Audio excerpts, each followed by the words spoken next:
एक बार धरती माता पृथ्वी की प्रकृति को देखने के लिए बाहर आई, जिससे बादलों में तेज गड़गड़ाहट के साथ बिजलियां चमकने लगीं, जिसमें से एक राक्षस बाहर आया जो धरती माता पर हमला करने के लिए आगे बढ़ने लगा। जिसे देख धरती माता परेशान होकर जंगल की ओर भागने लगी, लेकिन धीरे धीरे कई राक्षस वहां पर आने लगे, जिनसे बचते हुए धरती माता तेजी से आगे की ओर बढ़ती रही। ये सभी राक्षस जो धरती माता को अपने वश में करना चाहते थे, जिन्हें अपने ऊपर हावी होता देख धरती माता ने भगवान भोलेनाथ जी को मदद के लिए पुकारा, जिनकी पुकार सुनकर पूरा हिमालय भूकंप की तरह कांपने लगा। मगर प्रभु भोलेनाथ जी मन ही मन मुस्कुरा रहे थे। यह देख माता पार्वती उनके पास आई और उन्होंने भोलेनाथ जी से कहा, प्रभु पृथ्वी पर इतनी बड़ी विपदा आन पड़ी है, मगर फिर भी आप मुस्कुरा रहे हैं। जिस पर भोलेनाथ जी ने उन्हें समझाते हुए कहा, देवी, यह सभी राक्षस काम, क्रोध, लोभ, मोह, भय और अहंकार है, जो पृथ्वी पर अपना अधिकार कायम करना चाहते हैं। जब भी पृथ्वी पर कोई समस्या आती है तो हम किसी न किसी रूप में उसका निवारण भी करते हैं। उसी प्रकार हमने इस बार भी एक मानव के रूप में पृथ्वी पर जन्म लिया है, और वही मानव इन सभी को एक सही मार्ग दिखाएगा। जिस पर माता पार्वती ने उनसे पूछते हुए कहा कि प्रभु, आखिर वह मानव है कौन? उनकी यह जानने की इच्छा देख भोलेनाथ जी ने अपना हाथ बढ़ाते हुए मंजूनाथ की तरफ इशारा किया।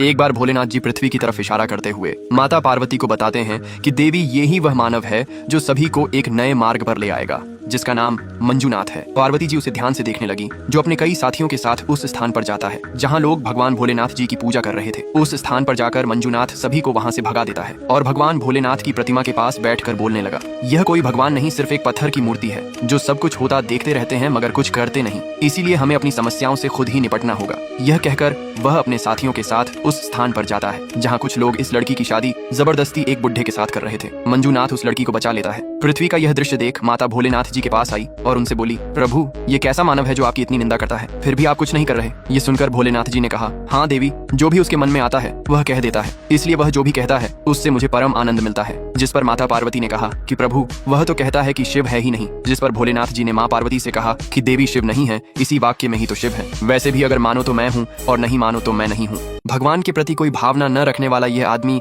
हमेशा दूसरों की मदद किया करता था। वहीं मंदिर के बाहर एक गरीब व्यक्ति भूख के मारे तड़प रहा था, तो पुजारी ने उसे मंदिर से बाहर भगा दिया, जहां वह मंजूनाथ नाम के आदमी से टकरा जाता है, जो उस व्यक्ति से उसकी परेशानियों के बारे में पूछता है। तो उसने बताया कि मैंने कई दिनों से कुछ खाया नहीं है, इसलिए मैं पुजारी जी से कुछ खाने के लिए मांग रहा था, तो उन्होंने मुझे बाहर भगा दिया। यह देख मंजूनाथ काफी क्रोधित हो उठा और सीधे मंदिर के अंदर चला गया, जहाँ पुजारी जी भगवान भोलेनाथ जी को प्रसाद चढ़ाने जा रहे थे। मंजूनाथ बिना किसी से कुछ कहे उस प्रसाद लेकर जाने लगा। तब पुजारी जी ने उसे रोकते हुए कहा कि यह भोजन भोलेनाथ जी के लिए है। यह सुन मंजूनाथ ने कहा कि बाहर एक गरीब भूख के मारे तड़प रहा है, उसे इस भोजन की ज्यादा जरूरत है ना कि इस पत्थर की मूर्ति को। यह कहकर मंजूनाथ उस भोजन को ले जाकर उस गरीब व्यक्ति को खिलाने लगा। पृथ्वी पर यह सब होता देख भोलेनाथ जी ने माता पार्वती से कहा, देख रही हो देवी, कई तीर्थों पर जाना और कई नदियों में डुबकी लगाने से अच्छा है अगर किसी भूखे को खाना खिला दें, उससे मैं बहुत संतुष्ट हो जाता हूँ।